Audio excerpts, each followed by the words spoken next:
डीजेच्या तालावर नाचणं आणि बाबासाहेबांना वाचणं यातलं काय निवडावं याची उत्तरं वेगवेगळी असू शकते. कुणी नुसतं वाचणं निवडतील, कुणी नुसतंच नाचणं निवडतील, कुणी दोन्ही निवडतील. तुम्ही काय निवडाल हे आम्हाला सांगाच. पण हाच प्रश्न आम्ही मुंबईतल्या बाबासाहेबांवर प्रेम करणाऱ्या अनेकांना विचारला. बाबासाहेबांची जयंती ही नाचून साजरी करायची की वाचून? काय नाचून साजरी करायची? वाचून वाचून वाचून. वाचून साजरी करायची. पण नाचून का नाही? एवढी वर्ष तर आपण नाचून काय साजरी नाचून करतो. काय करणार आहे? फक्त धिंगाणं. अहो नाचू द्या, नाचण्याला तरुणपणाही नाचती, तरुणपणाही नाचती आणि म्हातारपणात वाचती, हे असं राहील. नाचणं चुकीचं आहे का मग? नाचणं एकदम चुकीचं आहे, एकदम चुकीचं आहे. मला डीजे आवडतच नाही. अहो नाचायचं बिंदास म्हणजे नाचायचं पण वाचायचं पण. 11 महिने वाचायचं आणि 1 महिना नाचायचं. दोन्ही करायचं. नाही करायचं. नाचायला पण सांगितलं आणि वाचायला पण सांगितलं. वाचाल तर वाचाल.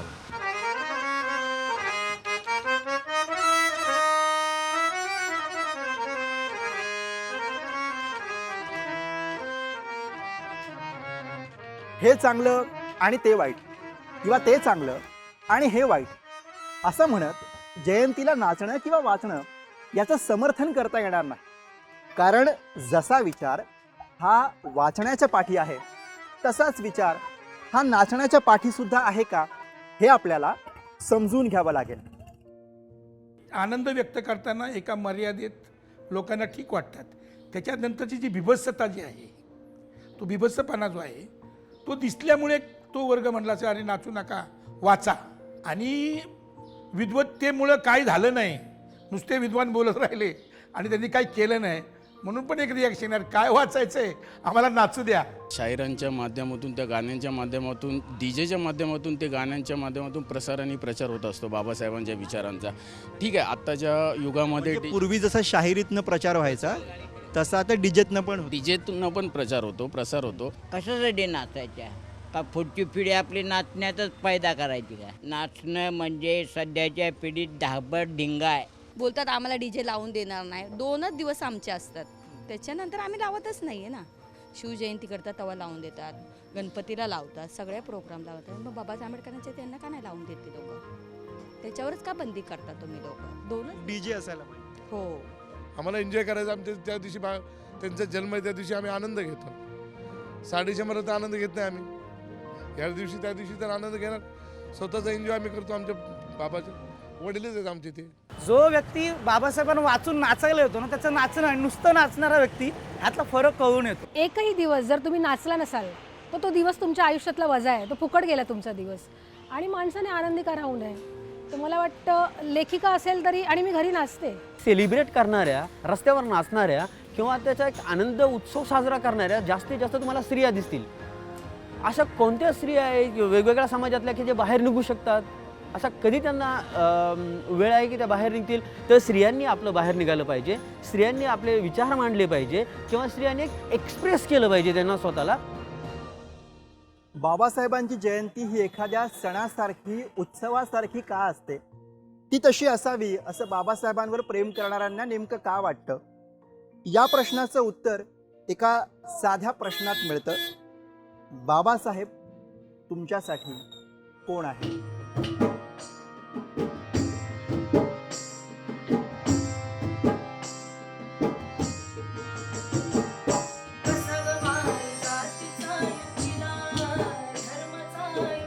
तुमच्यासाठी बाबासाहेब कोण आहेत? आमच्यासाठी बाबासाहेब सगळ्यात मोठे महामानवाचे महापुरुष आहे. बाबासाहेब आमच्यासाठी महान पुरुष आहे आणि त्याच्यासारखा पुरुष होणं मुश्किल आहे आता. बाबासाहेब माझ्यासाठी एक मोठे हे बाप आहेत, पप्पा, मोठे पप्पा आहेत. आज मुसलमान इंडिया में है तो उनकी वजह से ही है. अहो आमचा वडील आहे तो, आम्हाला जन्मदाता आहे, आम्हाला त्यानं माणसात आणलं. आमचा उद्धार करतेच म्हणावं. हो आमचे आई वडील आहेत ते.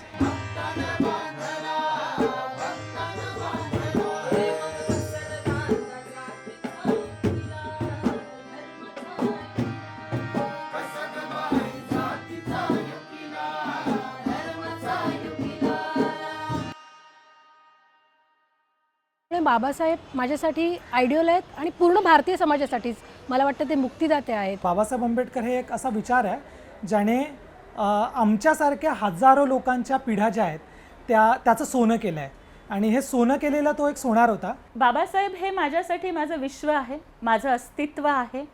बाबासाहेब माझा स्वाभिमान आहे, बाबासाहेब माझा अभिमान आहे. माझ्या रक्ताच्या थेंबात थेंबात बाबासाहेब आहेत आणि माझ्या काळजाच्या सिंहासनावर बाबासाहेब आहेत. बाबासाहेब तुमच्यासाठी कोण आहेत? बाबासाहेब आमच्यासाठी देवाच्या पण वरती आहेत. 33 कोटी देवापेक्षा देव आहे आमचे. आमच्यासाठी आहे ना देव माणूस आहे. बाबासाहेब आमचे आराध्य दैवत आहे. आराध्य दैवत. आई बापानंतर आमचे बाबासाहेब असतात. तुझ्यासाठी बाबासाहेब कोण आहेत? देव आहेत आमच्या जातीसाठी जे काय केले त्यांचे उपकार आम्ही नाही फेडू शकत. Babasaheb is the no god, he is the greatest man. Babasaheb is the god father.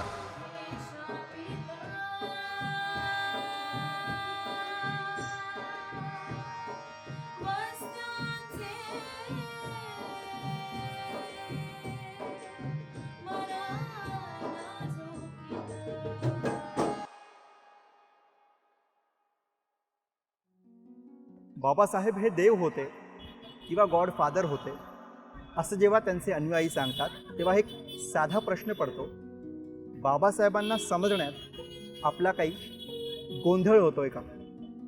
Babasaheb हे माणूस होते, बुद्ध भीम हे माणूस होते, मानव होते.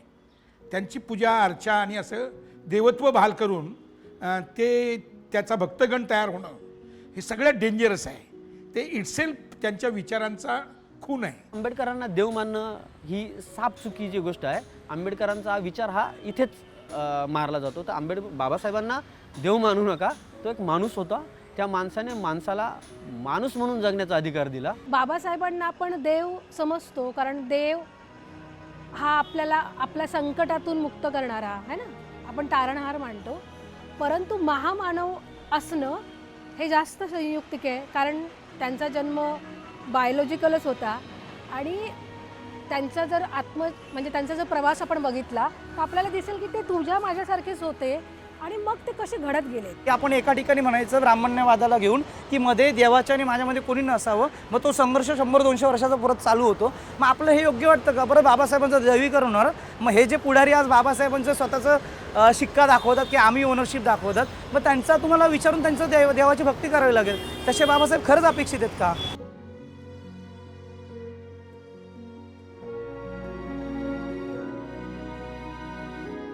बाबासाहेब आजच्या काळातही अनेकांना आधार वाटतात, त्यांच्या ऋणात राहावं वाटतं आणि त्यांचं हे ऋण फेडण्यासाठी त्यांच्या जन्मदिनाचं सेलिब्रेशन करावं वाटतं, तेही जंगी करावं असंही वाटतं.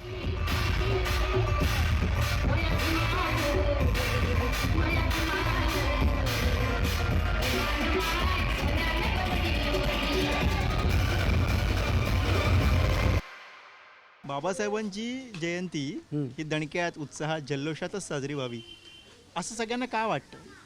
अहो, आमचा वडील आहे तो, आम्हाला जन्मदाता आहे, आम्हाला त्यानं माणसात आणलं, आम्हाला सगळ्यांना म्हणजे त्यांनी तळागाळाच्या माणसांना वर काढलेलं आहे. मनामनात आहे ते आमचे बाप आहेत, त्याच्यामुळं त्यांची जयंती दणक्यात साजरी करावी. एकच शब्द की त्या माणसाने आपल्याला माणसांमध्ये बसवलेलं आहे. आज तो माणूस नसता तर आज आपण कुठच्या कुठे असतो. बाबासाहेब हा आपल्या समाजाला प्रकाशाकडे नेणारा विचार होता आणि विचार आहे आणि शेवटपर्यंत राहणार. जयंतीमध्ये काय केलं पाहिजे तर या गोष्टी केल्या तर बाबासाहेबांचे विचार जातील. विचार पोचवण्यासाठी जयंती आहे. नाचणं गाणं हा त्याचा एक भाग आहे. आम्ही जेवतोही त्या दिवशी, गोडधोड करतो, आम्ही जेवतो, पण त्याचा एक महत्त्वाचा भाग आहे तो विचार पोचवणे. आज जगामधल्या सगळ्याच गोष्टी बदलत आहेत. संस्कृती बदलतीये, माणसं बदलत आहेत, शहरं बदलत आहेत, गाव बदलत आहेत. परंतु बाबासाहेबांच्या जयंतीमध्ये न बदलणारी एकच गोष्ट राहिली आहे, ती म्हणजे माणसांच्या काळजामध्ये जय भीम म्हणल्यानंतरच्या ज्या भावना उमटतात त्या आज सुद्धा नाही बदलल्या आणि हजारो वर्षानंतर सुद्धा नाही बदलतील.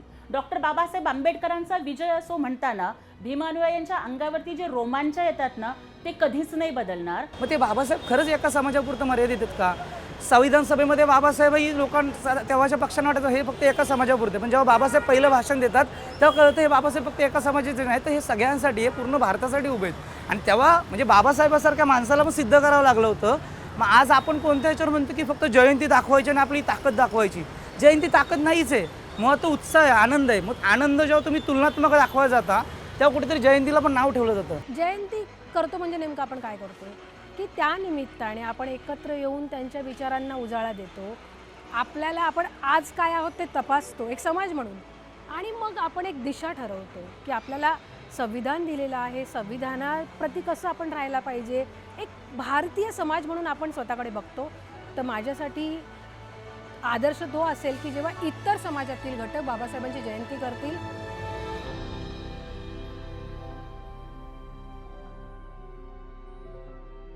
बाबासाहेब हे आपल्या कर्तृत्वाने सर्वव्यापी होते, पण आज त्यांना सर्वसमावेशक करण्याची मोठी जबाबदारी त्यांच्यावर प्रेम करणाऱ्या माणसांवर आहे. कारण नाचणं आणि वाचणं याच्या पलीकडे बाबासाहेबांचा विचार जपावा लागेल.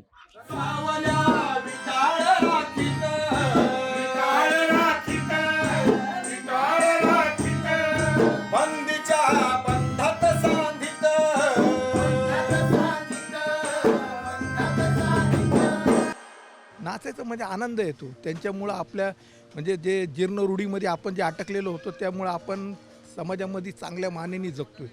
म्हणजे आपला भूतकाळ आणि आपला वर्तमान काळ, भविष्यकाळ कसा आहे ते सांगता येत नाही, पण त्यांच्यामुळे आपला वर्तमान काळ खूप सुंदर आहे. कारण की त्यांचा बड्डे असतो त्या दिवशी, म्हणून त्यांच्यासाठी सर्व केलं. त्यांनी आपल्यासाठी एवढं सर्व केलं आहे, आपण पण त्यांनी त्यांच्यासाठी जयंती जोरशोरात केली पाहिजे.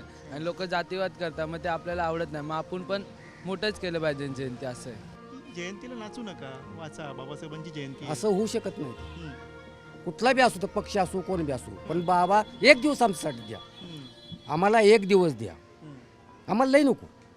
एका दिवसासाठी आम्ही करतो, आम्ही नाचणार, काय असेल ते आमच्यासाठी जन्मबाप आहे तो आम्हाला, आम्ही त्यासाठी करतो. आम्हाला जमिनीवर पाय ठेवायची देखील मुभा नव्हती. त्या बाबासाहेबांच्या कृपेमुळे, त्यांच्या यामुळे आम्हाला आज जमिनीवर सूट घालून पाय ठेवायला मिळतो. तर त्यासाठी आम्हाला नाचून देखील ती जयंती साजरी करण्याची इच्छा असते. जयंती वर्षातून एकदाच येते, ती सेलिब्रेट करायलाच पाहिजे. डीजे लावला पाहिजे, नाचलं पाहिजे. मला सगळ्यात पहिला हा प्रॉब्लेम आहे की तुम्ही याला यमक का जुळवतात, वाचणं की नाचणं. सर्व लोक जयंतीला येणारे काय नाचण्यासाठी पण येत नाही. महाराष्ट्रात असे प्रयोग झाले. पहिला महाराष्ट्रातला प्रयोग आम्हीच केलेला. 18 तास अभ्यासिकेत बसून एक अभ्यास करायचा, अशी आम्ही संगमनेरला जयंती साजरी केलेली 2013 साली. आणि त्याच्यानंतर महाराष्ट्रात इतर ठिकाणी त्या पद्धतीच्या गोष्टी सुरू झाल्या. त्यावेळेस आम्हाला बरं बोललं गेलं की फक्त एकाच दिवशी काय 18 तास अभ्यास करायचा आहे, तो रोज तुम्ही केला पाहिजे. कारण बाबासाहेबांच्या प्रेरणेतनं तुम्ही जर बघितलं तर ते 24-24 तास अभ्यास करायचे. म्हणजे जो माणूस म्हणायचा की जर मी मित्रांसोबत पार्टी करायला किंवा नुसतं जेवायला खाली गेलो, बाहेर खायला गेलो एक दिवस, तर माझे 10 ते 20 मिनटं वाया जातील का, कारण की तेवढ्यात माझी 3-4 पानं अधिक वाचून होतील. मग त्या जयंतीच्या जोशामध्ये कुठे माझे बाबासाहेब साईडला पडतायत का? ज्या दिवशी बाबासाहेबांची जयंती आहे त्या दिवशी बाबासाहेबांच्या पुतळ्याच्या समोर जशी फुलं आणि मेणबत्तीचे स्टॉल असतात, त्याहीपेक्षा जास्त पुस्तकांचे स्टॉल असतात. कारण बाबासाहेबांनी आम्हाला शिकवलं की एक वेळेस पोटात अन्न नसलं तरी चालेल, पण हातात पुस्तक असलं पाहिजे. आणि त्याच्यामुळे नाचणं आणि वाचणं, परंतु नाचणं हे एका दिवसापुरतं मर्यादित ठेवा, दुसऱ्या कोणाला त्रास होणार नाही याची काळजी घ्या, कारण वाचणं हे जास्त महत्त्वाचं. बाबासाहेबांच्या हातात असलेल्या या संविधानाने देशात सर्वांनाच अभिव्यक्तीचं स्वातंत्र्य दिलंय. मग आनंदाची ही अभिव्यक्ती कोणी नाचून करावी किंवा वाचून करावी, हा ज्याचा त्याचा प्रश्न आहे. पण नाचताना काय किंवा वाचताना काय, थोडी उसंत घेऊन बाबासाहेबांना हॅपी बर्थडे म्हणायला हवं. या जयंतीला तुम्ही कोणता पर्याय निवडताय कमेंट करून सांगाच. व्हिडिओ आवडल्यास शेअर करा, कारण डीजेच्या आवाजामध्ये हा विचारांचा आवाजसुद्धा पोहोचू द्या. त्या व्हिडिओसाठी कॅमेरा हाताळला आहे माझा सहकारी अमर सकपाळ याने. बोल भिडूसाठी मुंबईतून मी गुरुप्रसाद.